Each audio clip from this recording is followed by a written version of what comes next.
El tintineo de la campanilla al abrirse la puerta del café fue lo último que escuché antes de que todo mi mundo, envuelto en velas y glaseado, perdiera el sentido.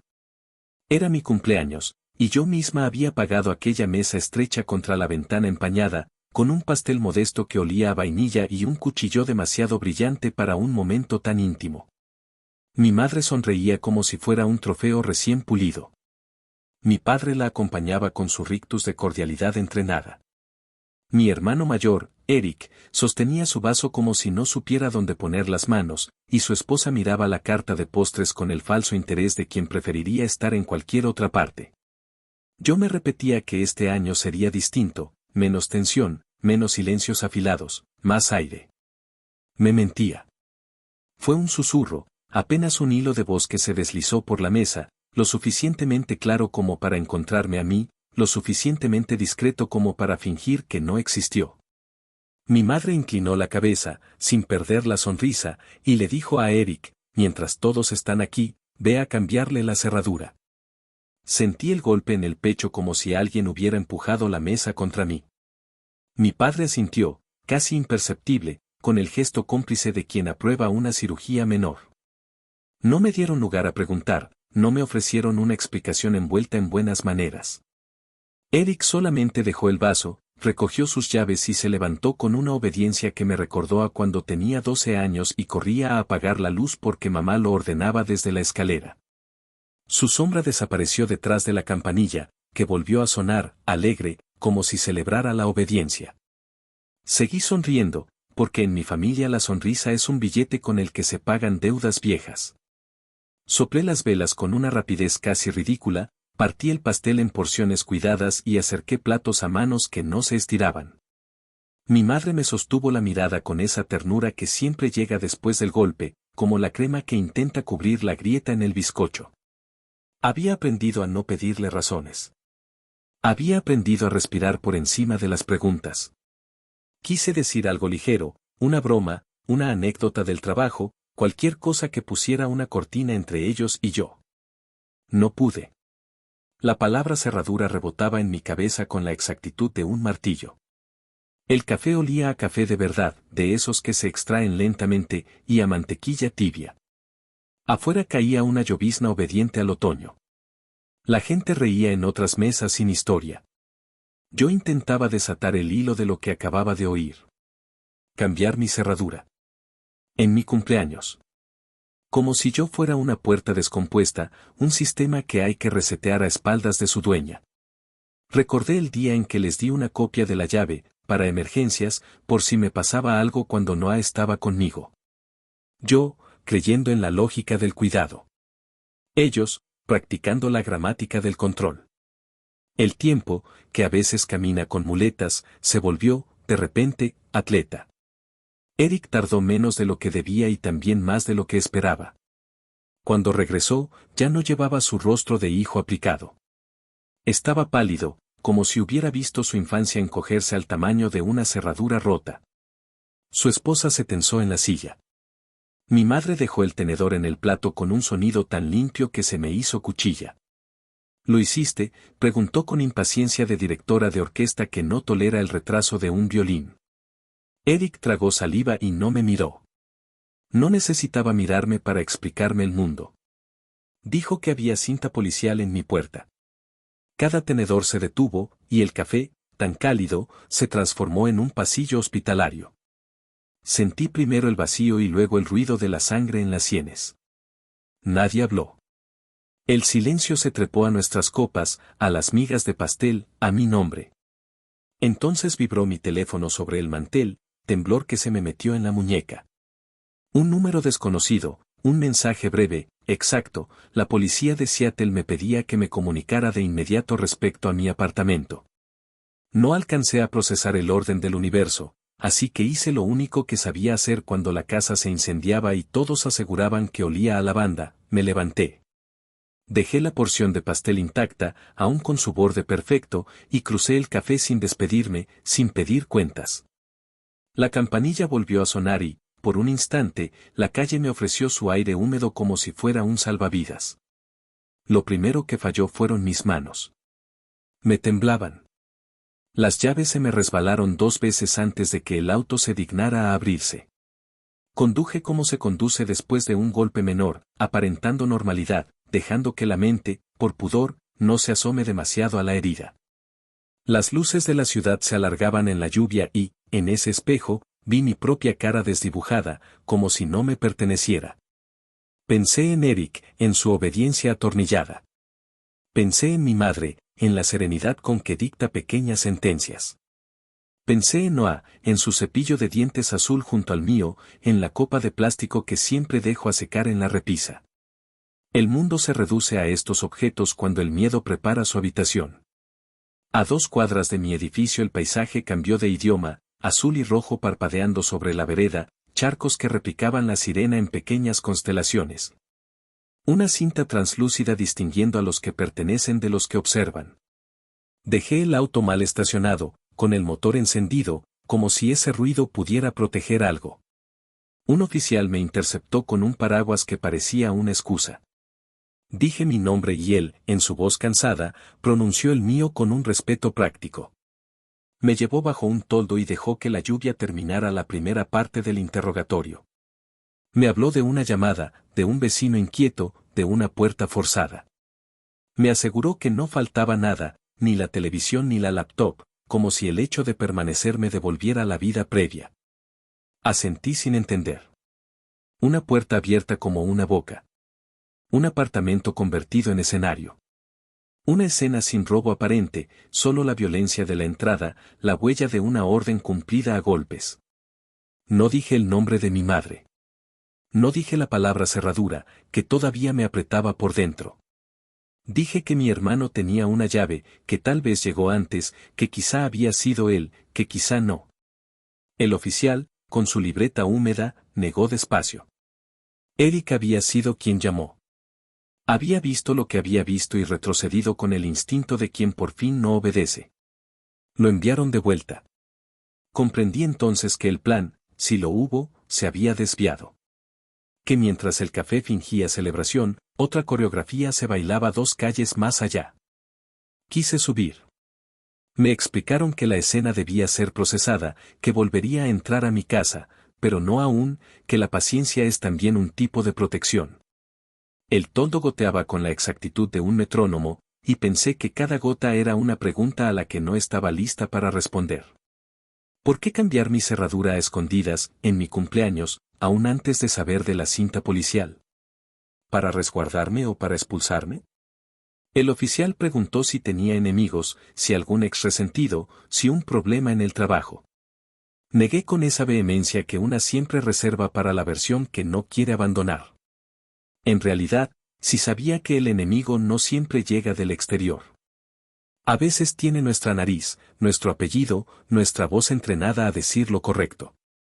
El cielo descargó un golpe de lluvia más firme, como si se sumara al procedimiento.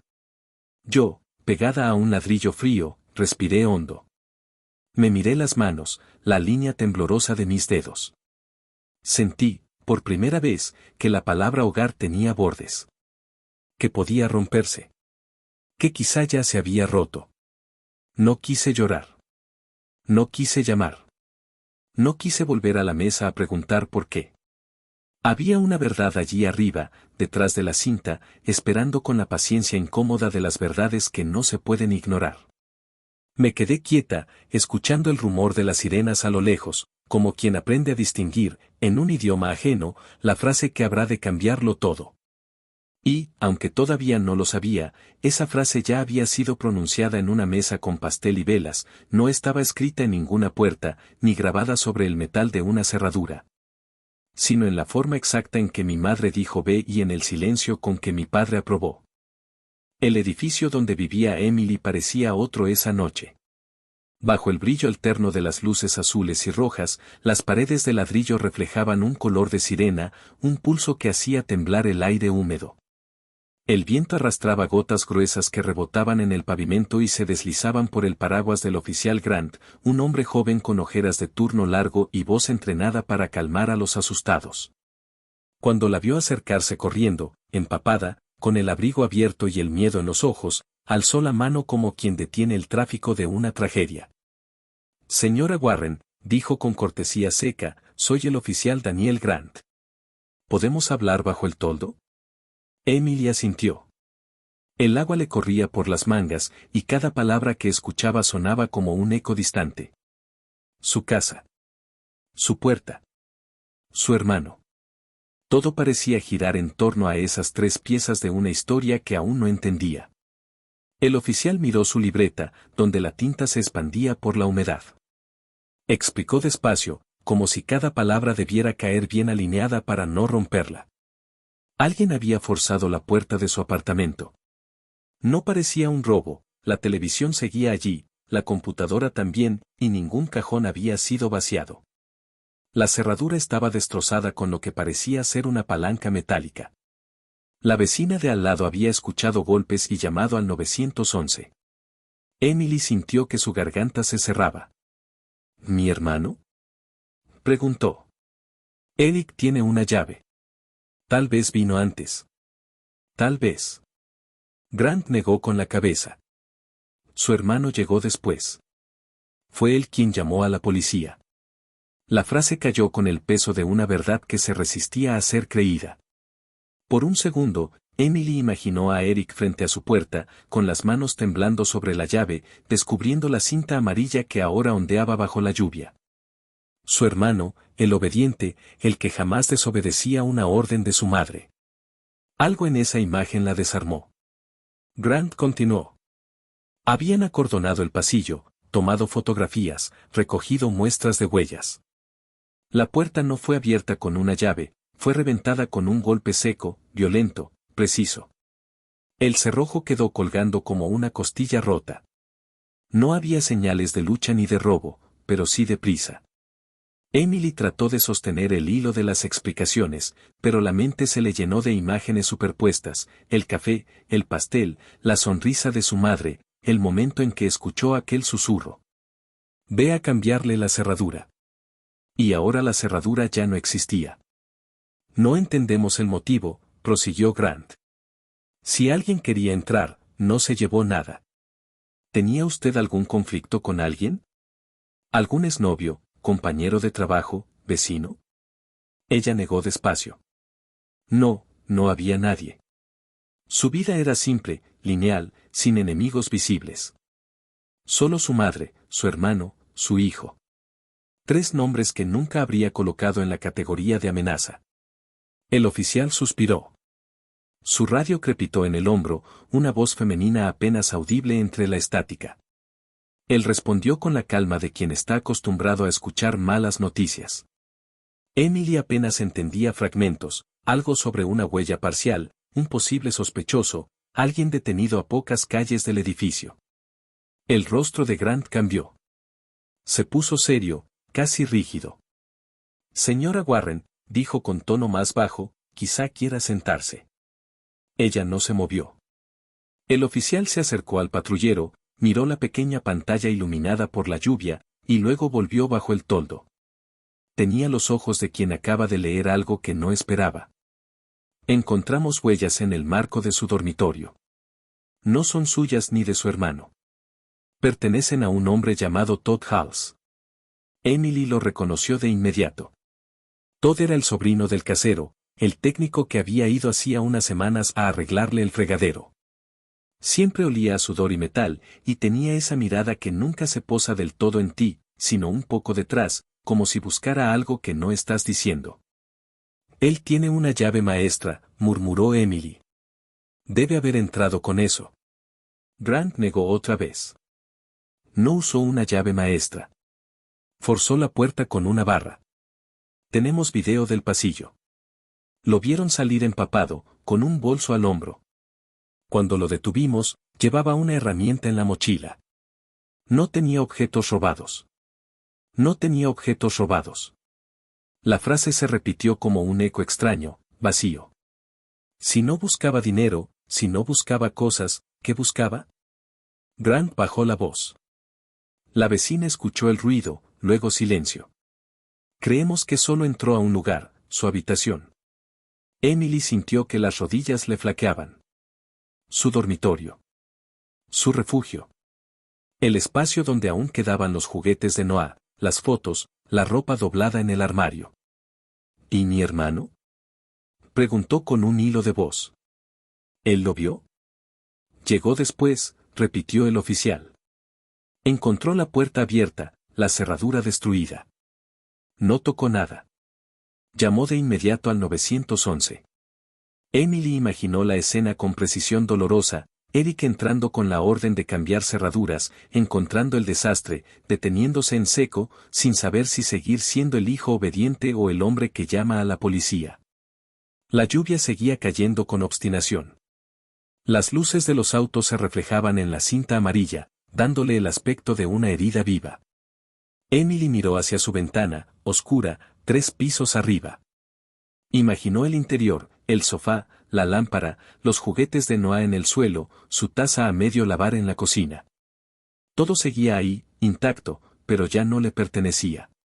Lo que habían roto no era solo una puerta, era la idea de seguridad. No puede entrar todavía, dijo Grant. Forenses está en camino. Necesitamos revisar las huellas y asegurarnos de que no haya más daños. Emily asintió, sin realmente escucharlo. Estaba demasiado ocupada reconstruyendo el rompecabezas. Su madre ordena el cambio de cerradura. Su hermano obedece. Llega al apartamento y lo encuentra violado. Llama a la policía. Nadie roba nada. Y un nombre aparece, Todd Hals, el empleado del casero, el hombre que tenía acceso a todas las puertas, el que parecía invisible hasta que dejó de serlo. Un escalofrío le recorrió la espalda. La noche le sabía a hierro. Oficial, dijo al fin, con voz temblorosa, ¿por qué alguien rompería mi puerta si podía abrirla con una llave? Grant levantó la vista de su libreta. Esa es exactamente la pregunta que intentamos responder. En el silencio que siguió, solo se escuchó la lluvia golpear el pavimento. Emily se abrazó a sí misma y miró la cinta policial que marcaba la frontera entre su vida de antes y la que estaba comenzando. No sabía aún qué encontraría detrás de esa puerta astillada, pero en su interior algo le decía que lo que se había roto aquella noche no se repararía con un cerrajero. El nombre de Todd Hals flotó en el aire como una maldición vieja. Emily lo reconoció al instante, y el recuerdo se le pegó a la piel con el mismo malestar que siempre le provocó aquel hombre. Todd era el sobrino del casero, el encargado de mantenimiento del edificio, el tipo de persona que se movía por los pasillos sin hacer ruido, como si siempre escuchara conversaciones que no le pertenecían. Había ido a su apartamento hacía unas semanas a reparar una fuga en el fregadero. Había sido amable, sí, pero con una mirada que duraba un segundo más de lo necesario. Una mirada que nunca se detenía en sus ojos, sino en el espacio detrás de ella, como si observara algo invisible. El oficial Grant le explicó que las huellas de Todd coincidían con las que habían encontrado en el marco interior de su dormitorio. No en la puerta principal, ni en la cocina, ni en el pasillo. Solo allí, donde Emily dormía, donde guardaba las fotos de Noah, donde la intimidad se volvía fragilidad. El hombre no había robado nada. Había entrado con una llave copiada, había forzado el cerrojo del dormitorio con una barra, y luego se había ido. Sin dinero, sin joyas, sin aparente motivo. Grant suspiró antes de añadir algo que a Emily le heló la sangre. Todd no solo había sido identificado, sino que estaba bajo custodia. Lo habían encontrado 2 cuadras más abajo, empapado, con una mochila y una barra de metal dentro. Cuando la policía lo detuvo, no opuso resistencia. Simplemente observaba el edificio, quieto, como si esperara ver algo desde la distancia. Emily trató de imaginarlo. El hombre mojado, de pie bajo la lluvia, mirando su ventana. ¿Qué buscaba? ¿Qué había querido dejarle? Grant la condujo hacia el edificio. Las luces de los patrulleros iluminaban las paredes húmedas, y los escalones parecían multiplicarse mientras subían. En el tercer piso, el pasillo olía a polvo y humedad, mezclado con ese perfume químico de la cinta adhesiva que aún pendía del marco de su puerta.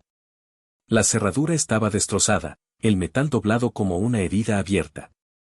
El oficial empujó suavemente la puerta, y el sonido de la madera astillada le devolvió un escalofrío. El interior parecía intacto. El sofá seguía donde siempre, la lámpara encendida en su posición habitual, el vaso de agua medio lleno sobre la mesa. No había caos, ni cajones abiertos, ni vidrios rotos. Pero había algo distinto. Un silencio espeso, un orden demasiado deliberado. Él no vino por dinero, dijo Grant en voz baja. Emily caminó con cuidado, sus pasos resonaban como si estuviera entrando a un lugar que ya no le pertenecía. Cuando llegó al pasillo que conducía a su habitación, lo comprendió todo.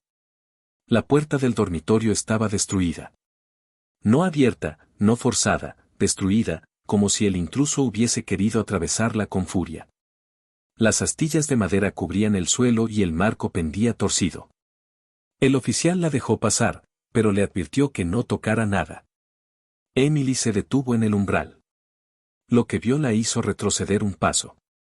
Todas las fotografías que tenía en el tocador, las de Noah, las de ambos en el parque, en la playa, en su primer día de clases, estaban boca abajo. No rotas, no robadas.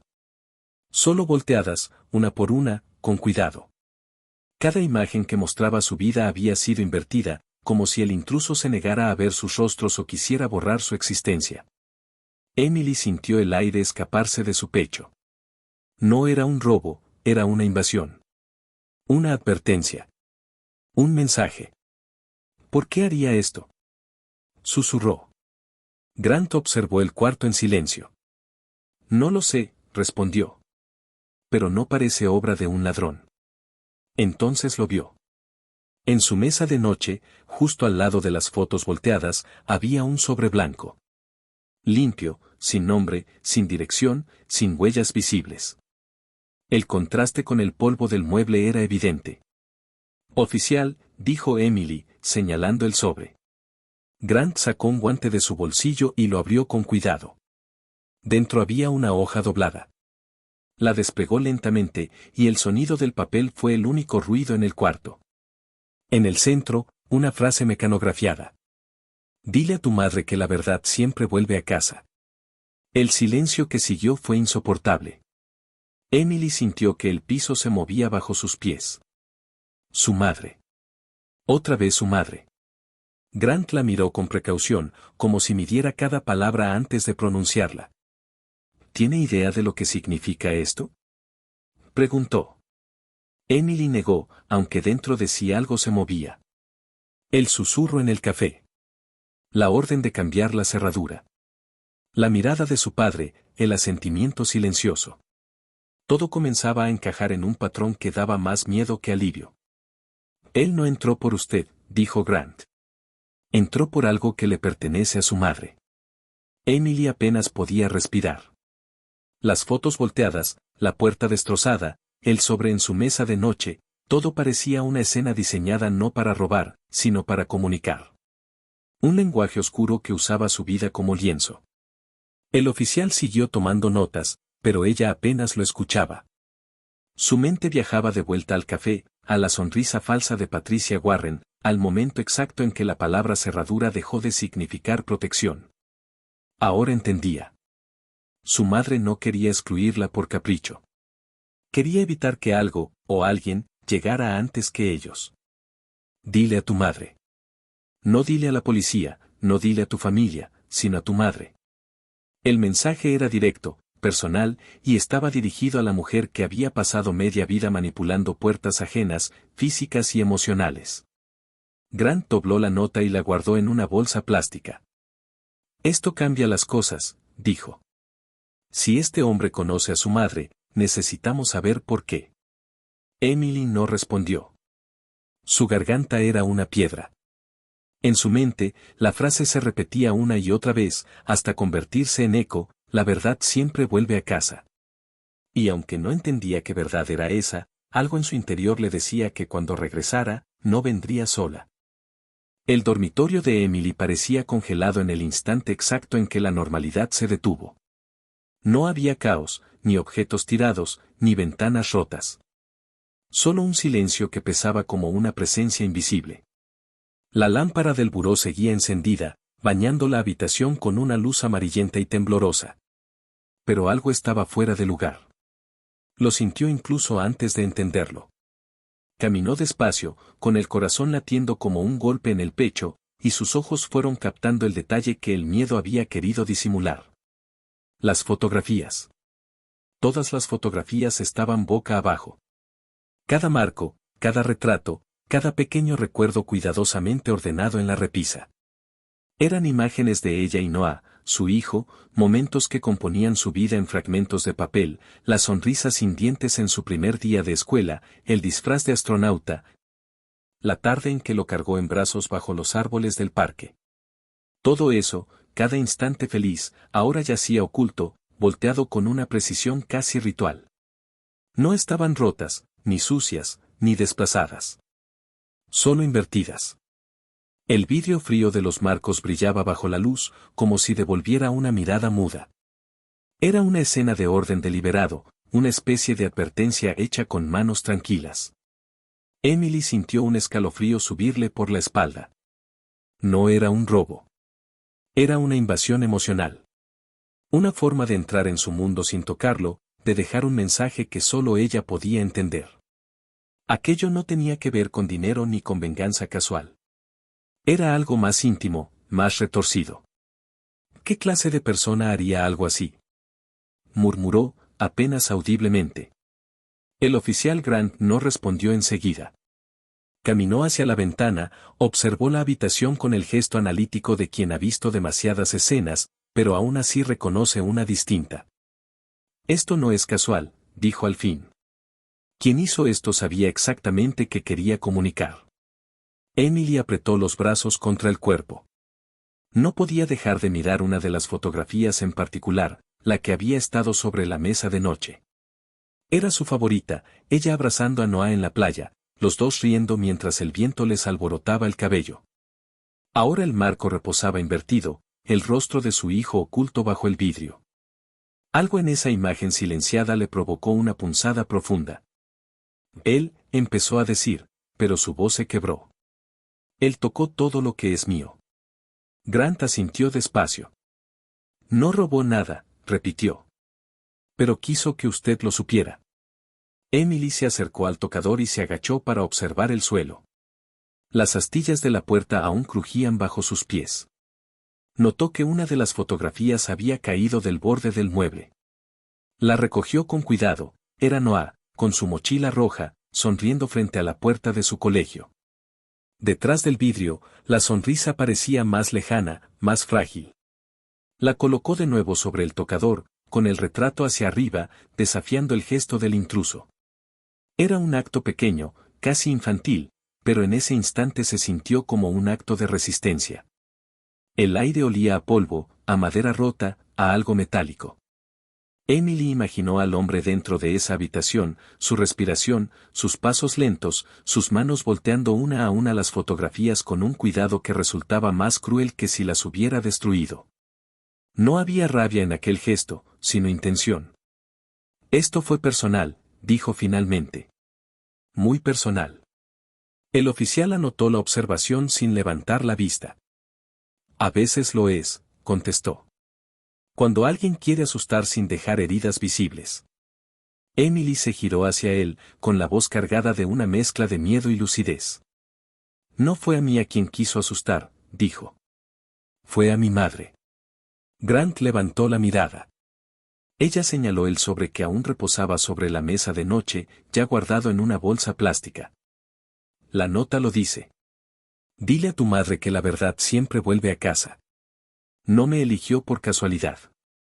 Escogió mi espacio porque sabía que era la forma más directa de llegar a ella. El oficial la observó en silencio, midiendo la gravedad de cada palabra. ¿Cree que su madre y el sospechoso se conocen? Emily no contestó. No lo sabía, pero lo sentía. Y ese sentimiento bastaba para helarle la sangre.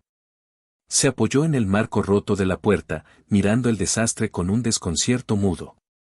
Las fotografías seguían ahí, como si esperaran una decisión. Una parte de ella quería recogerlas, ponerlas de pie, devolverle su rostro, pero otra parte sabía que hacerlo significaba admitir que el mensaje la había alcanzado. Grant le ofreció salir. Ella asintió, pero antes de hacerlo, volvió a mirar su habitación. Se detuvo en las imágenes ocultas, en el espejo que reflejaba su sombra. Entendió que Todd no había venido a robar objetos, había venido a robarle la paz. Y lo había hecho con precisión quirúrgica. Cuando cruzó el pasillo y escuchó el sonido de su propio nombre en boca del oficial, la sensación era clara, ya no era dueña de su historia, alguien más la había empezado a escribir. Y lo había hecho usando las fotos de su hijo como puntuación. La mañana siguiente amaneció gris, con la luz filtrándose débil por las cortinas del departamento de Sabrina, donde Emily había pasado la noche sin pegar un ojo. El café se había enfriado en la taza y su cabeza seguía repitiendo la escena del sobre, las fotos volteadas, el rostro inexpresivo del oficial Grant.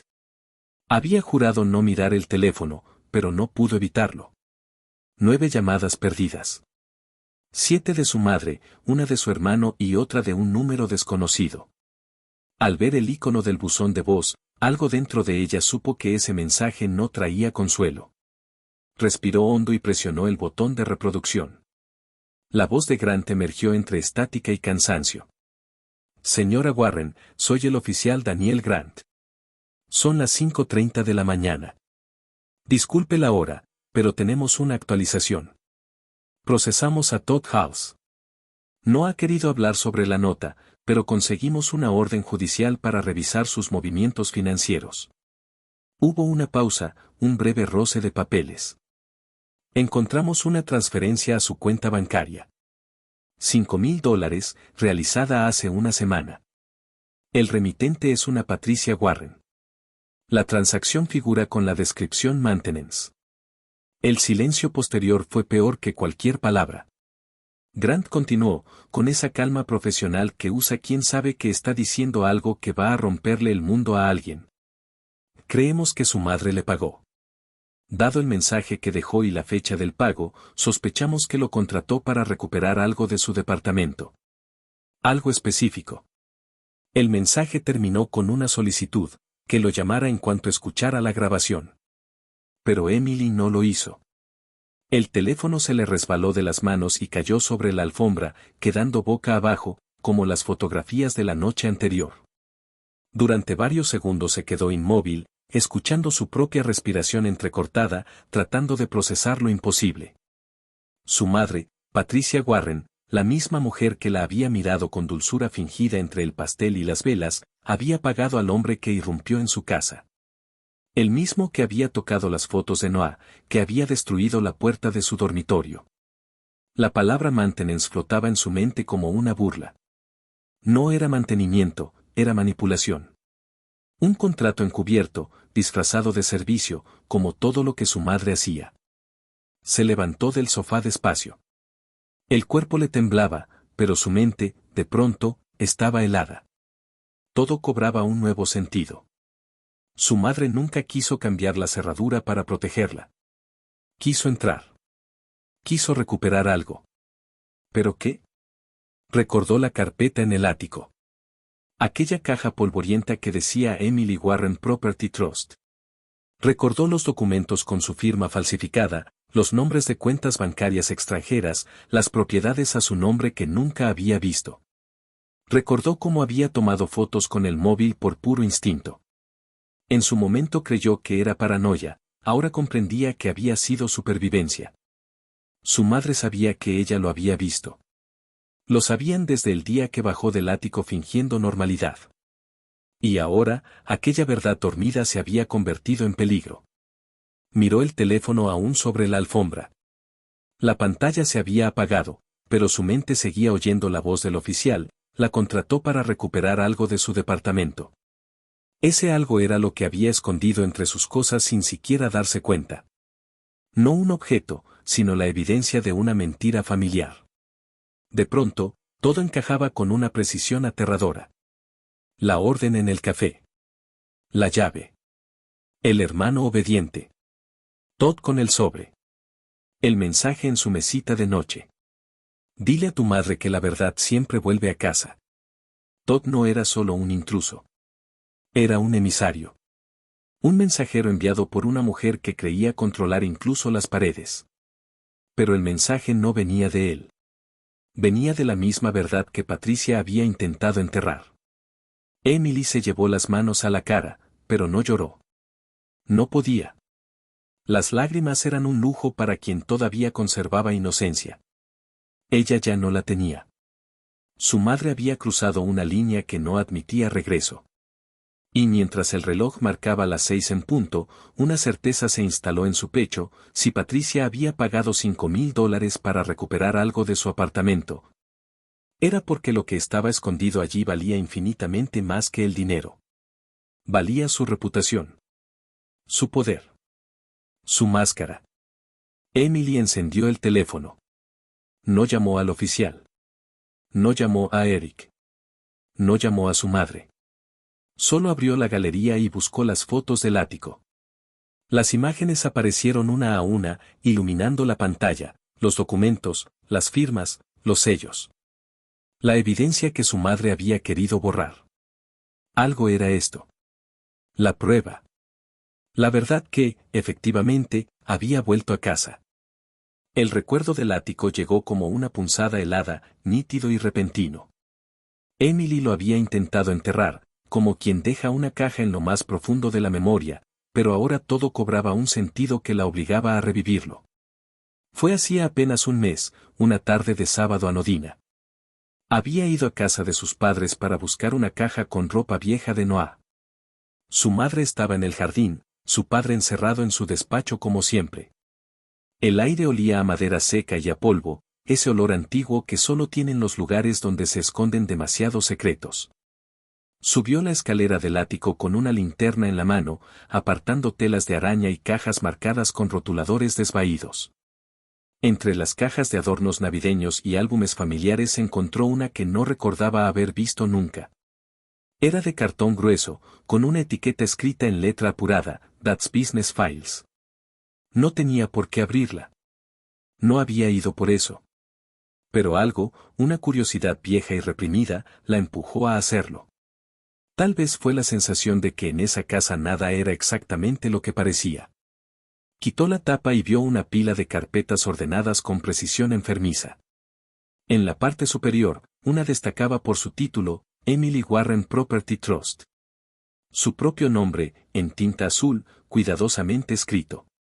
Por un instante pensó que debía tratarse de algún tipo de error, o tal vez un gesto generoso de su padre, una inversión a futuro, un regalo legal que jamás le habían mencionado. Pero cuando la curiosidad le ganó al respeto, abrió la carpeta y comenzó a leer. Lo que encontró no fue un obsequio, sino un mapa de mentiras. Dentro había escrituras de propiedades: un condominio en Seattle, otro en Portland. Documentos notariales, formularios de cuentas bancarias en las Islas Caimán y extractos con cifras que mareaban. Todas las hojas tenían su nombre impreso en la parte superior. Todas llevaban su firma. Una firma que no era suya. La caligrafía era demasiado perfecta, demasiado uniforme. No la de alguien que firma con prisa, sino la de quien copia con cuidado. La tinta se veía más oscura en las iniciales, una marca del pulso firme de su padre. Supo, sin tener que comparar, que había sido él. Sintió el cuerpo aflojarse, como si le hubieran quitado el suelo bajo los pies. Se sentó sobre una caja vieja, el polvo levantándose a su alrededor, y hojeó los documentos una y otra vez, con los dedos temblorosos. Los números eran altos, las direcciones reales, los sellos oficiales. Todo legítimo, todo perfectamente falsificado. Por un momento pensó en bajar y enfrentarlos, en pedir una explicación, pero la voz de su madre resonó en su mente: no hagas escenas, Emily. Nunca entiendes las cosas como son. Y entendió que no serviría de nada. La duda se transformó en instinto, sacó el teléfono del bolsillo y comenzó a fotografiar cada página. Uno por uno, los papeles fueron capturados bajo la luz débil del ático. Luego volvió a colocar todo como lo había encontrado: la carpeta dentro de la caja, la tapa, el polvo en su lugar. Cerró la linterna, bajó las escaleras y salió al jardín, donde su madre hablaba por teléfono, riendo con una naturalidad que ahora se le antojaba ensayada. Durante semanas trató de convencerse de que había malinterpretado lo que vio. Tal vez era una formalidad legal, un fideicomiso cualquiera, algo que sus padres habían hecho por amor o previsión.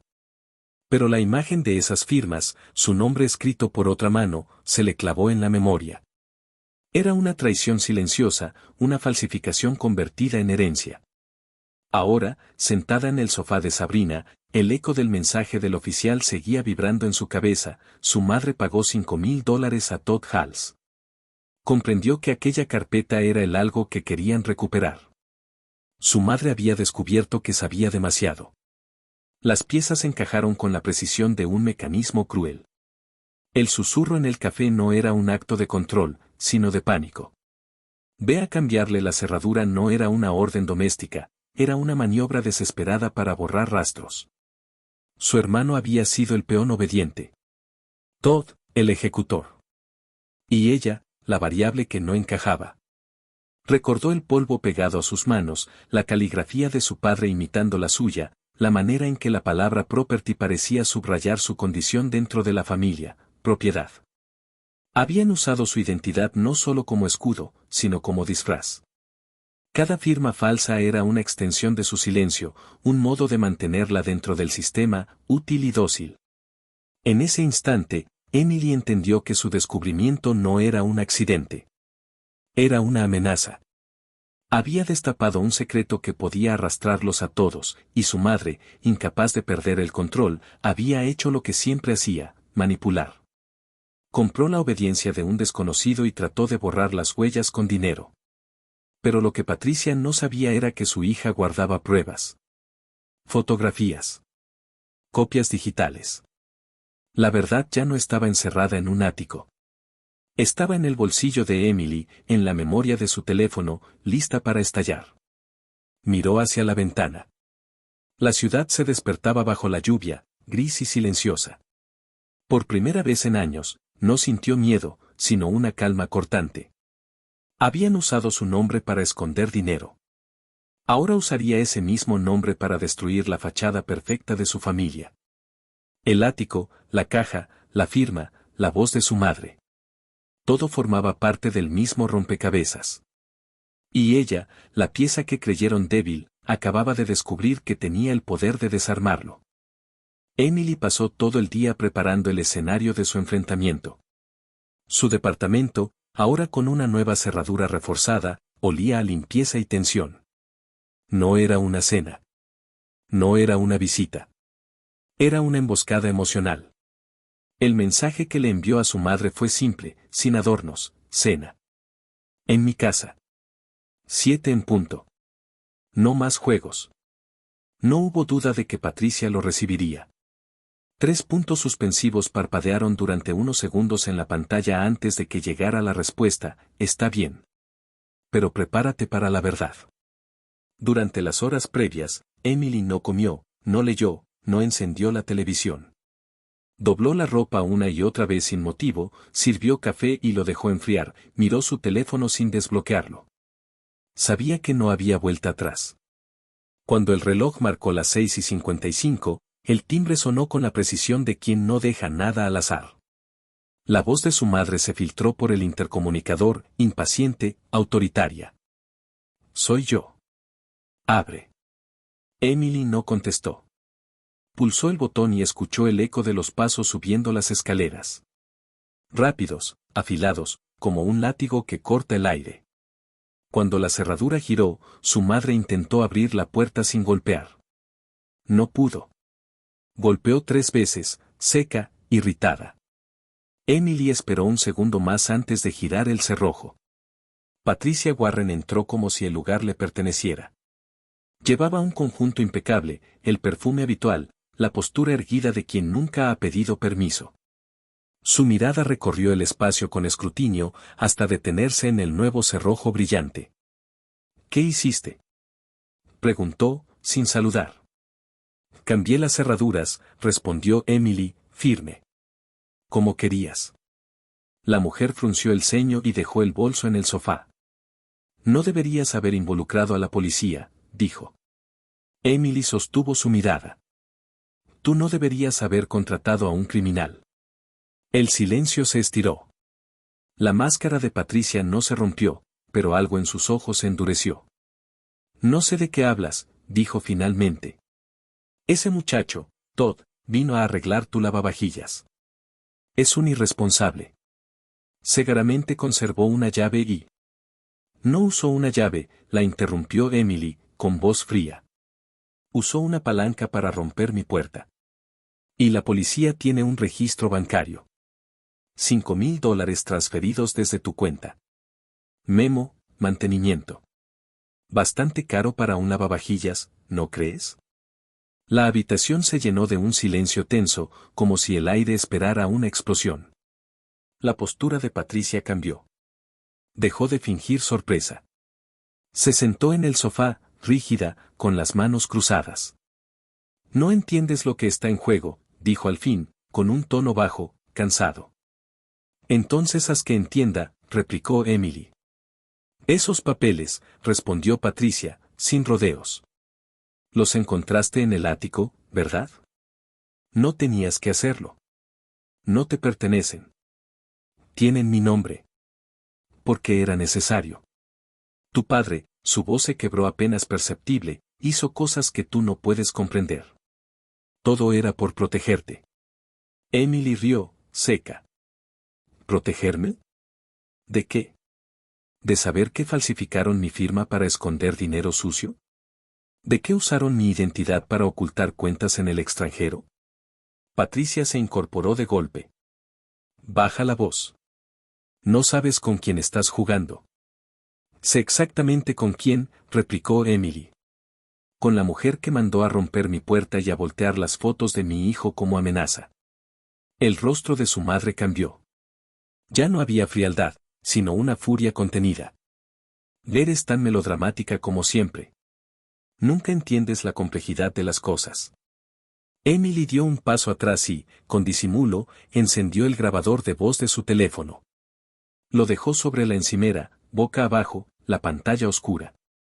Dime la verdad, mamá, pidió. Solo eso. Patricia exhaló despacio, como si cargara el peso de una cruz que ella misma construyó. Sí, dijo al fin. Lo contraté. Quería recuperar los documentos antes de que hicieras una tontería. No debía llegar a esto, pero me obligaste. Las palabras se deslizaron como cuchillas, sin remordimiento. ¿Una tontería como denunciar un delito? Preguntó Emily. Su madre no respondió. Se acercó un paso más. Escúchame bien, Emily. No vas a entregarlos. No vas a destruir la vida de tu padre por un error administrativo. Todo esto se puede arreglar si colaboras. Emily no retrocedió. No pienso protegerlos. El cambio en el rostro de Patricia fue inmediato.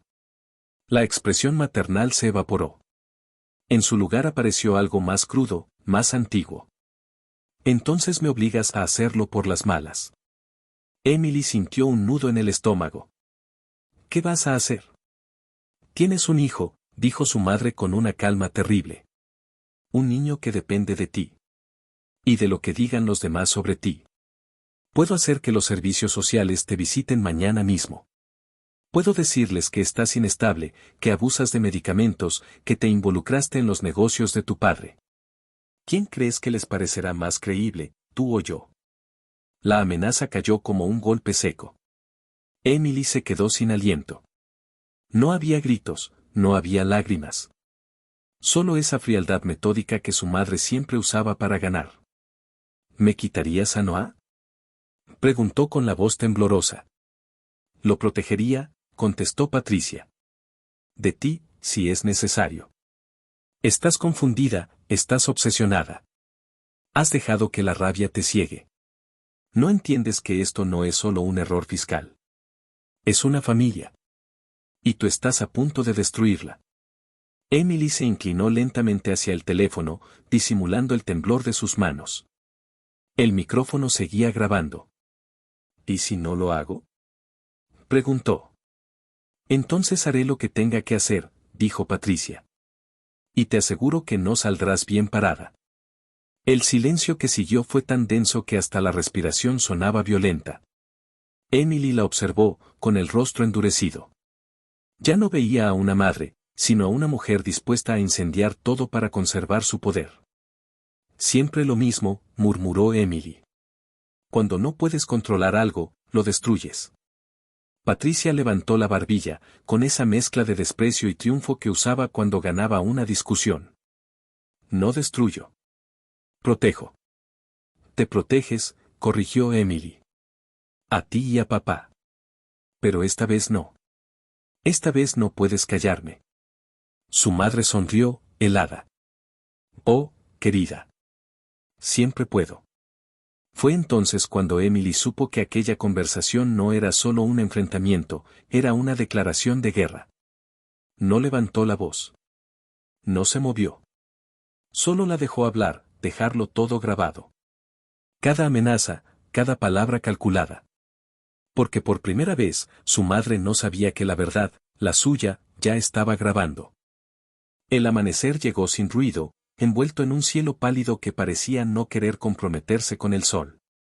Emily no había dormido. Había pasado la noche repasando mentalmente cada detalle de la conversación con su madre, cada palabra que ahora reposaba grabada en su teléfono.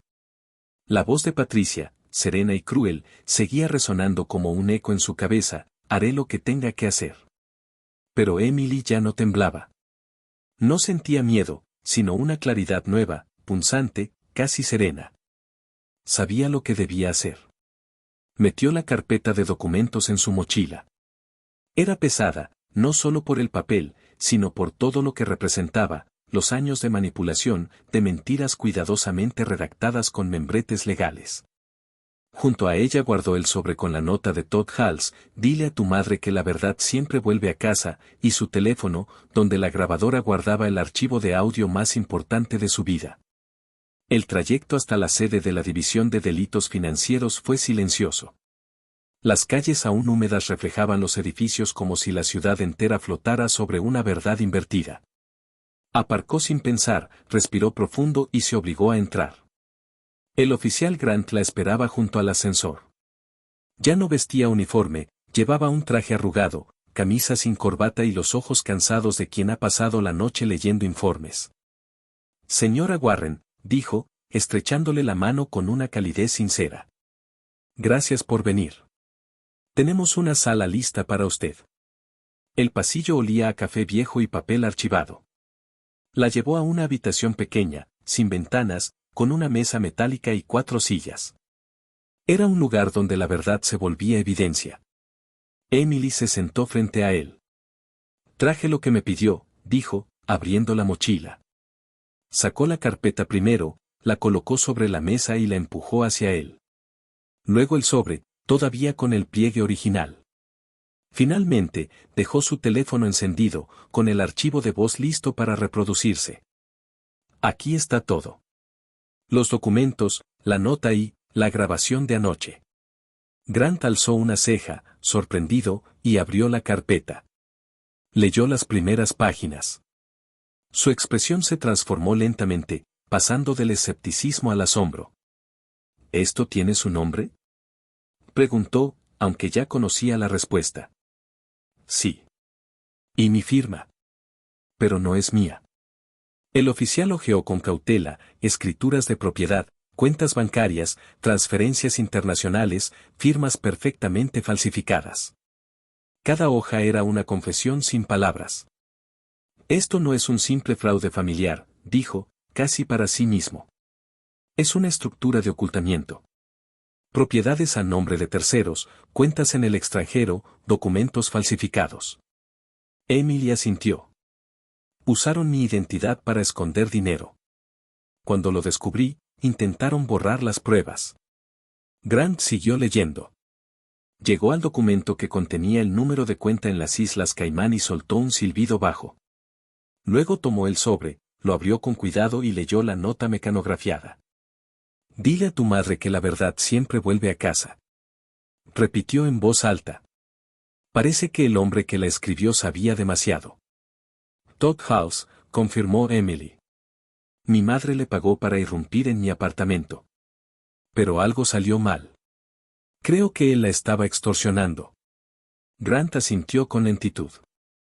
Lo sospechamos también. ¿Y la grabación, puedo escucharla? Emily deslizó el teléfono hacia él. Por favor. El oficial presionó play. Durante varios minutos, la habitación se llenó con la voz de Patricia Warren, fría, elegante, autoritaria. Las amenazas salían nítidas, cortantes. Haré lo que tenga que hacer. Puedo llamar a los servicios sociales. Tú destruirías a tu padre, no yo. Todo esto fue por protegerte. El silencio que siguió fue pesado, como si el aire mismo se negara a moverse. Grant detuvo la grabación, bajó la mirada y cerró la carpeta. Esto es, hizo una pausa buscando la palabra correcta, completo. Tenemos la transferencia a Hals, la nota, los documentos falsos, la grabación de las amenazas. Es suficiente para abrir un caso formal de fraude de identidad, evasión fiscal, conspiración y extorsión. Emily lo observó con una calma tensa. ¿Qué va a pasar ahora? Grant la miró con una expresión mezcla de respeto y tristeza. Ahora, el Departamento de Justicia tomará el caso. Habrá órdenes de registro, auditorías, posiblemente una investigación federal. Usted será tratada como lo que es, la víctima. ¿Y mi madre? Enfrentará cargos, respondió él. Su testimonio y esta grabación serán clave. Pero lo más importante es que usted queda protegida. No puede ser procesada por nada de lo que hicieron usando su nombre. Oficialmente, es una testigo colaboradora. La palabra víctima resonó extraña en sus oídos. Durante años había sentido que todo lo malo que le pasaba era culpa suya, una consecuencia inevitable de su desobediencia o su carácter. Pero ahora la verdad tenía peso, forma y tinta. Ya no era una sospechosa, ni una hija problemática. Era una mujer que había sobrevivido a un sistema familiar construido sobre el engaño. Grant cerró la carpeta y la guardó en un sobresellado. Le advierto que esto no será fácil. Habrá atención mediática, declaraciones, abogados. Pero hizo lo correcto, señora Warren. Y lo más importante, hizo una pausa, ya no tiene que cargar con su secreto. Emily lo miró. Su respiración tembló por primera vez en toda la mañana. No. Ya no. Cuando salió del edificio, la luz del mediodía le pareció más limpia que nunca. Caminó por la acera sin rumbo fijo, con la sensación de que cada paso la alejaba un poco más del mundo en el que había crecido.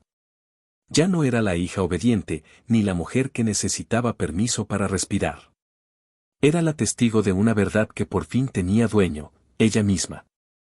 El escándalo no estalló con un grito, sino con una notificación. Emily estaba en su escritorio, revisando un informe, cuando su teléfono vibró. La pantalla mostraba una alerta de noticias locales, pareja de Seattle bajo investigación federal por fraude e identidad falsa. La hija figura como víctima y denunciante. Abrió el enlace sin pensar. Ahí estaban las fotos, su padre, sonriente en un evento de beneficencia, su madre, impecable, sosteniendo una copa de champán. Y entre ellos, su nombre en letras negras, frío, impersonal, Emily Warren, víctima de su propia familia. La garganta se le cerró. Su oficina se volvió silenciosa, demasiado silenciosa. Podía sentir las miradas de sus compañeros, la manera en que fingían concentración mientras cada uno, desde sus pantallas, abría el mismo artículo. El teléfono de la empresa sonó. Recursos humanos. Emily, ¿podrías venir un momento a mi oficina? Preguntó la voz amable, ensayada.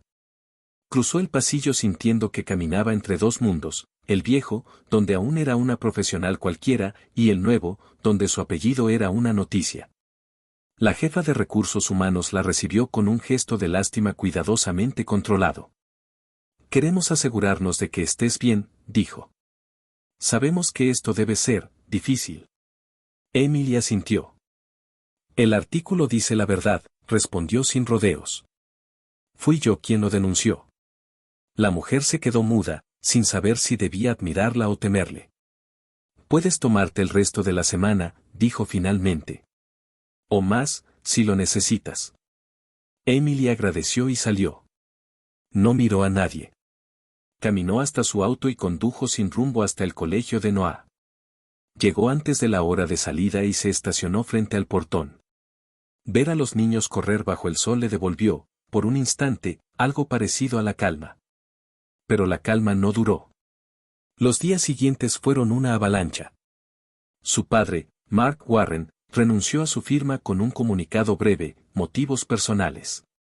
Los noticieros locales hablaban de operaciones financieras irregulares y uso de identidades familiares para ocultar activos. Su madre, Patricia, eliminó todas sus redes sociales. Las cuentas que antes mostraban jardines, cenas elegantes y campañas de beneficencia desaparecieron en una tarde. Ni una foto, ni una palabra, ni una reacción. Se desvaneció como si jamás hubiera existido. Emily no sabía si estaba escondida o planificando su próxima jugada. La prensa intentó contactarla varias veces, pero no respondió. Cerró las cortinas, apagó el timbre y dejó que el ruido pasara.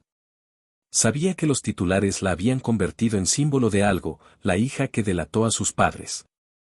No era el tipo de fama que uno quiere tener. Una semana después, el mensaje que más temía finalmente llegó. Era de Eric. Apenas escuchó el sonido del teléfono, supo que iba a doler. Nos arruinaste. El texto era breve, sin saludo ni despedida. Papá está destruido. Van a perder la casa. Todo por ti. Espero que estés feliz. Nunca te lo perdonaré. Emily lo leyó una vez. Luego otra. Y otra. No lloró. No se enojó. Solo sintió como algo dentro de ella, una esperanza diminuta, casi infantil, terminaba de romperse. Había creído que, al final, su hermano entendería. Que vería lo mismo que ella, el abuso, la manipulación, la mentira. Pero no. Eric había elegido el bando familiar de siempre, el de la obediencia y el silencio. Cerró el mensaje sin responder. No había nada más que decir. La fiscalía avanzó con rapidez. Grant la llamó para confirmar que la Fiscalía del Distrito de Seattle había presentado los cargos: fraude de identidad, evasión fiscal, falsificación, conspiración y extorsión. Su cooperación fue fundamental, dijo el oficial. Ya la catalogaron oficialmente como víctima y testigo colaboradora. Su nombre está limpio, señora Warren. Puede respirar tranquila. Respirar. Era una palabra sencilla, pero le costó hacerlo. Había pasado tanto tiempo viviendo con el miedo a su madre, que la idea de estar libre de culpa no terminaba de parecer real. Colgó el teléfono y se quedó mirando el vacío. El departamento estaba en silencio. Noah jugaba en el suelo, construyendo torres con bloques de colores. Mamá, mira, dijo él, levantando un castillo tambaleante. Este aguanta todo. Emily sonrió con ternura. Eso espero, murmuró. Durante semanas, evitó los noticieros. No quería oír los análisis, las opiniones, las entrevistas con expertos hablando de los Warren como si fueran personajes de una serie. Pero una noche, mientras cenaba con Noah, la televisión quedó encendida en el canal equivocado. El titular decía, Familia Warren, de la filantropía al fraude. El presentador mencionaba la frase exacta de la denuncia: la hija descubrió documentos falsificados con su nombre y decidió entregarlos a las autoridades. Emily bajó el volumen. No quería que Noah escuchara. No quería que su hijo creciera sabiendo que su madre tuvo que denunciar a los suyos para poder respirar. Aún así, dentro de ella había algo parecido a paz. No era felicidad, ni alivio. Era el silencio después del derrumbe, cuando el polvo todavía flota en el aire pero ya se vislumbra el suelo firme. Una tarde, mientras regresaba del trabajo, el teléfono volvió a sonar. Era Grant. Solo llamo para informarle, dijo con voz tranquila, que la fiscalía ha cerrado la fase preliminar. Usted ha sido exonerada de toda responsabilidad legal. Oficialmente, el Estado la reconoce como víctima de fraude. Su nombre está protegido. Emily cerró los ojos y se apoyó en el volante. Por primera vez en años, el apellido Warren no pesaba sobre ella como una condena. Gracias, oficial, dijo. De verdad. Colgó y miró por la ventana. El cielo sobre Seattle era claro, azul y honesto. Sintió algo moverse dentro de ella, la idea de que tal vez, después de tanto caos, había espacio para empezar de nuevo. No con la familia que la traicionó, sino con la que estaba construyendo. La que tenía frente a ella, con su hijo, con su vida limpia, con su propio nombre, el verdadero, por fin suyo. 6 meses después, el invierno en Seattle comenzó a rendirse ante una primavera tímida. La lluvia seguía cayendo, pero era distinta, más suave, menos cruel. Emily se despertaba cada día sin la sensación de estar huyendo de algo.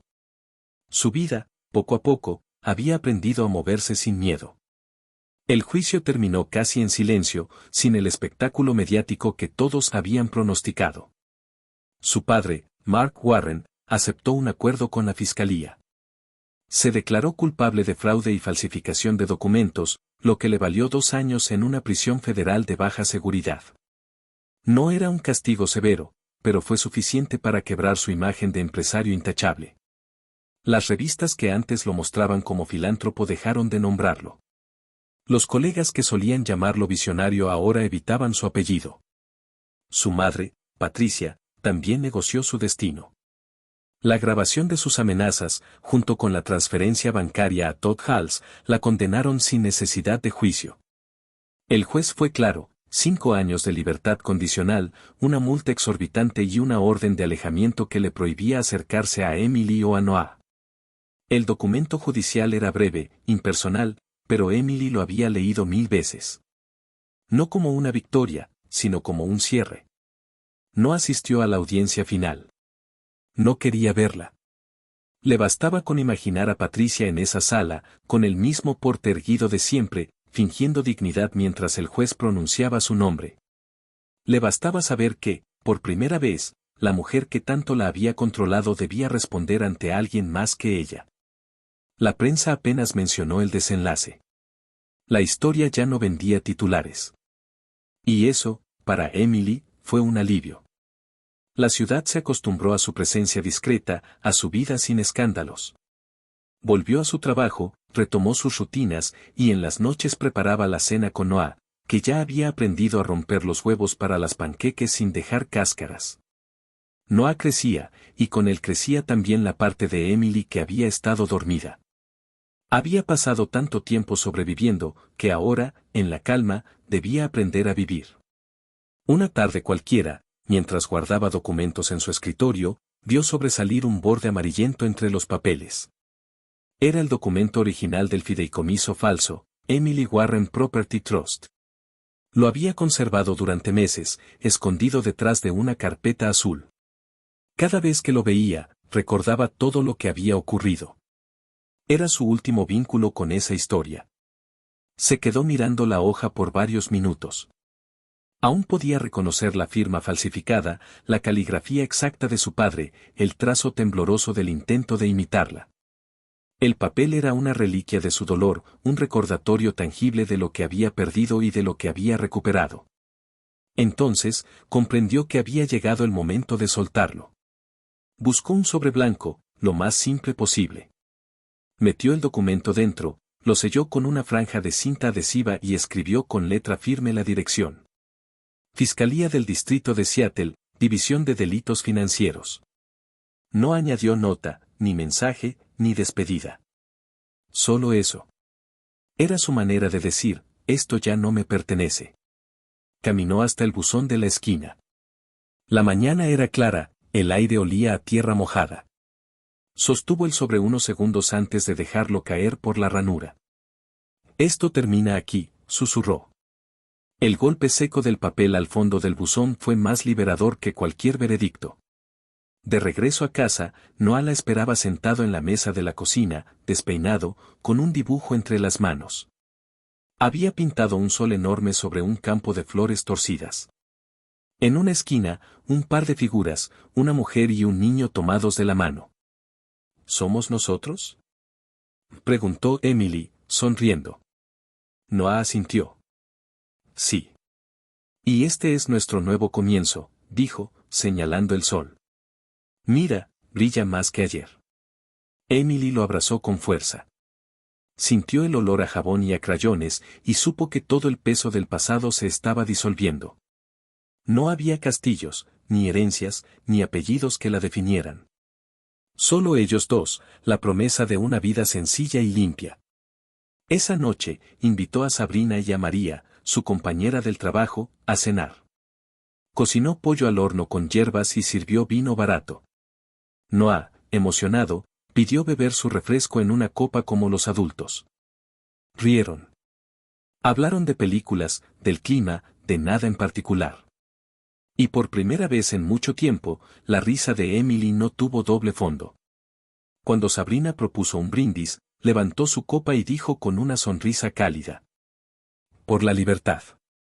Y por tener el valor de empezar desde cero. Emily levantó la suya. Y por no volver a disculparnos por protegernos, añadió. Las copas tintinearon. El sonido fue pequeño, pero perfecto.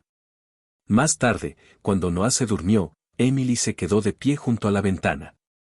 Afuera, la lluvia fina caía sobre la ciudad, reflejando las luces como fragmentos de un espejo reparado. Por primera vez en años, no sintió la necesidad de mirar hacia atrás. El pasado había quedado encerrado en un sobre dentro de un buzón. El futuro, en cambio, dormía en la habitación de al lado, soñando bajo una manta de dinosaurios. Y mientras el amanecer asomaba lentamente, Emily Warren comprendió que, aunque la verdad había vuelto a casa, ella finalmente había encontrado una nueva donde la verdad no dolía, solo respiraba.